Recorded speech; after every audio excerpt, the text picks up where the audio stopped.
I believe that this team is truly allergic to being 7 games over 500. They get a chance after a chance after a chance to be 7 games over 500, and they can't take advantage of that? It's unreal.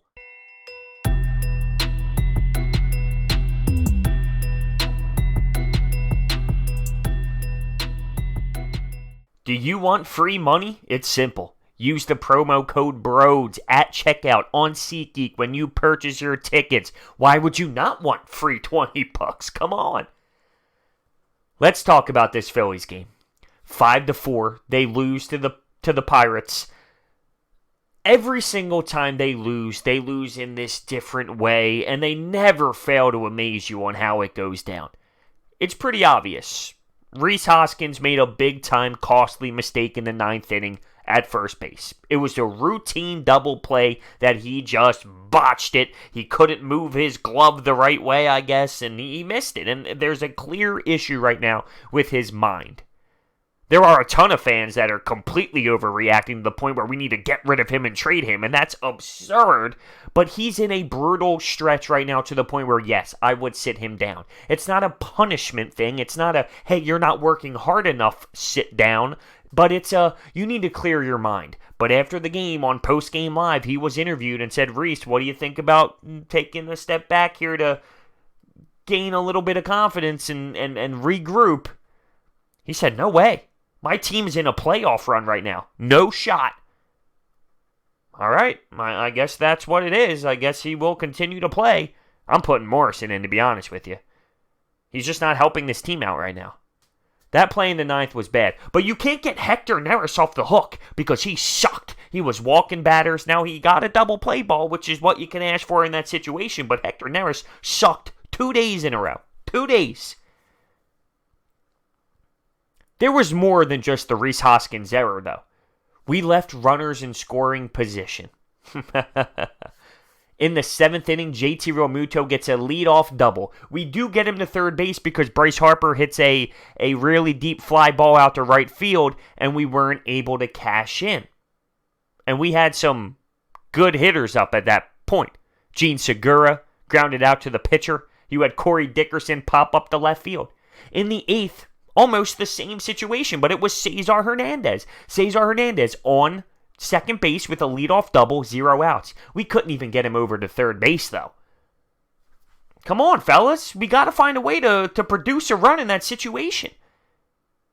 There were other times throughout the game as well. In the 4th, we got really unlucky because we had 2 men on and Bryce Harper smacked one right up the middle and the pitcher made this insane catch where he's falling backwards and his reaction time was elite. It robbed us a couple runs. There were a couple other little spurts throughout the game where we had some runners in an opportunity to score and we weren't able to get them across home plate, and that's a problem.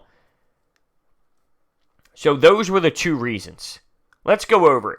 Smyly, bad start. Really bad start. Settled in for a couple innings. Bad ending. At the end of the day, not good enough. We were down early, down 2-0. Now, we do fight back because in the first, we were down 2-0, like I said.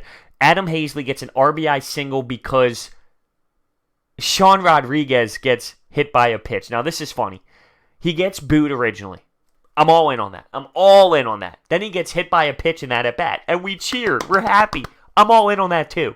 Here's where I have the problem. In the 4th inning, when it is a tied baseball game, he gets a double. And we're booing the man for the double. That's crossing the line. Yeah, he pissed us off. Yes, it bothered us with what he said. But you still want him to succeed. If he succeeds, the Phillies are in a better position. So he hits a double and puts us in a good spot. And you boo the man, that's not the right time to boo.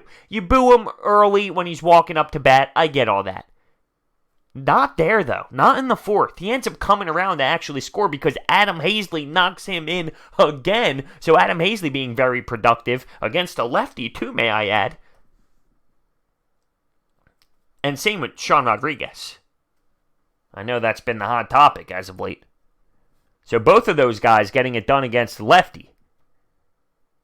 We take the lead there. In the 6th, this is when Smyly allowed a home run to tie ball game. Actually, no, that was a two-run shot. We're actually down. And we get a pinch hitter up there, Logan Morrison. Pinch hit homer. Beautiful, too. Beautiful swing, the extension, the drop of the bat. It was executed perfectly. We tied the baseball game up. And then in the ninth, of course, we know what happened with Rhys Hoskins as he made that really bad play at first base. He needs to clear his mind. It's just that simple to me. He's thinking too much. He's way too deep into his head. He's completely lost with the game of baseball. He needs to take a seat just for a game or two, or even if he sits tomorrow, then we're off Thursday as well. It's 2 days in a row of not having to worry about it. That's how I would approach it. Gabe Kapler was asked about it, and he said he would talk to Rhys Hoskins because it is something that was thought about, but Rhys said no. No, and I believe because Gabe Kapler normally is a player's coach, right? He would probably go with whatever Rhys Hoskins wants to do. So my guess is he's going to still be in the lineup. He went 1 for 5 today. He did make better contact at times. He was flying out to the warning track a little bit before the warning track. He was hitting the ball and making better contact than just striking out. But right now, when you're this bad, an out is an out. He did have a hit, though. JT Realmuto guns out another player trying to steal second base. Why?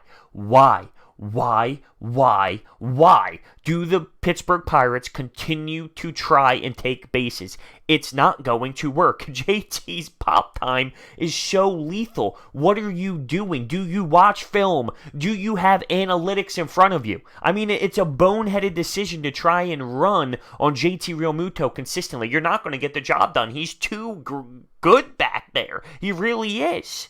Stop trying to do it. We have Vinny V on the bump tomorrow to try and win this series. We can only focus on ourselves.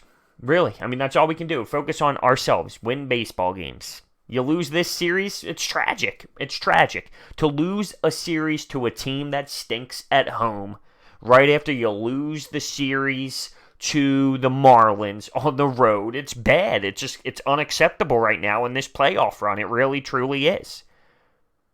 Once they put their closer out there, we knew we were doomed. He had to get 4 outs. He ended up getting Scott Kingery in the 8th and did damage in the 9th. Now, in the 9th, who was it? Rhys Hoskins started it off, so he had a chance after blowing it in the 9th for us. He had a chance to be up to bat and make some noise. He had a 3-0 count. Then he swings 3-1, and that didn't go anywhere. They battle back to 3-2, and then he flies out. So he was up 3-0. Then JT Realmuto was up 3-0. There was a walk on the 4th pitch. The ump completely butchered that call. And then it ends up being a full count, and he battles back, and that ends up being a fly ball. And, there was a chance in the 9th to make some noise. We weren't able to, though. Just sucks. It just sucks because we got to put wins together. This team is allergic not only to being 7 games over 500, which we haven't been since, I believe the date was June 16th or so. Around that area was the last time we were 7 games over 500. But we're also allergic to getting momentum, putting wins together. We don't know how to do that. You take 1 step forward, you take 1 step back. You take 2 steps forward, you take 2 steps back. That's how this team has been all year. We're all sitting around waiting for that run.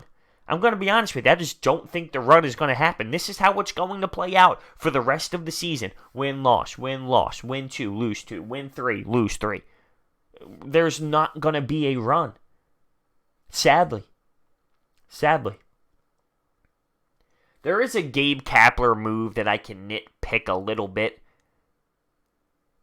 There was a time where we ended up pinch hitting for Sean Rodriguez. And listen, I'm no Sean Rodriguez fan, right? But he ended up having a double off a lefty today, which came around and scored. And he had a home run against a righty last night, a walk-off home run. So he's been seeing the baseball better than he has throughout the last month or so, right? We pinch hit Brad Miller because you like the matchup better. And it's to the point where we were running out of bench guys. Now, it didn't come back to bite us just because Rhys messed up. If Rhys didn't mess up there, we could be playing in extras, and that bench situation could have came back to bite us because all we had was, Andrew Knapp? So I felt like we used too many bench guys in one situation there, and Gabe wanted to go with that in that moment. I don't know. Not that I'm the biggest Sean Rodriguez fan. Let's get that straight. But with him hitting a righty and hitting a lefty within the last 2 games, you want to favor that matchup with Brad Miller because he's a lefty, yet he struck out anyway, and it's not like Sean Rodriguez was bad in the last 2 games. So, maybe ride a little bit of momentum with the player over using the numbers with lefty-lefty. Whatever. Like I said, that's a nitpick, though. Look at me trying to say that we should have kept Sean Rodriguez in the game. He's a hate to face for me at this point. I'm never going to like him, but I think the boo after the double was a little too much. The boo walking up to the plate and the cheer getting hit by a pitch, that's all great, But when you hit a double and you're helping the team out, you're not going to boo the guy. Why are you booing the guy there? And I'm anti-Sean Rodriguez. I just thought that was a little over the top. There we have it. You take a look at the stars of the game for us. Offensively, Hazley had 2 RBIs. Corey Dickerson continuing to be a beast. He had 2 hits. JT had 2 hits, and what he does defensively is unbelievable. Bryce Harper did have 1 hit in this game, but he was robbed of a really, really hard hit ball up the middle by the pitcher in this insane catch. So he could have had 2 hits there. It's not really on Bryce Harper tonight. I think we left men in scoring position there. That 7th and 8th inning, those 2 were crucial moments that we had to at least generate 1 run out of, and we weren't able to. You can ask the question, should we have bunted at any point, specifically that 8th inning, because you have the bottom of the lineup up? You take a look at the 7th when it's JT, and you have guys up there like Bryce, Gene Segura, Corey Dickerson. Okay, maybe you go with it where you're not bunting him over, even though Bryce Harper got him over the 3rd with a sack anyway. In the 8th inning, when it's Cesar and you got bottom lineup guys out there, maybe you take the chance and bunt someone over. And it's a totally different mentality when there's a man on 3rd with 1 out, rather than second no outs. It just is a little bit more focus, if you will. Let me know your thoughts down below. Thank you guys so much for watching. Hit that thumbs up button and subscribe, and I will see you next time.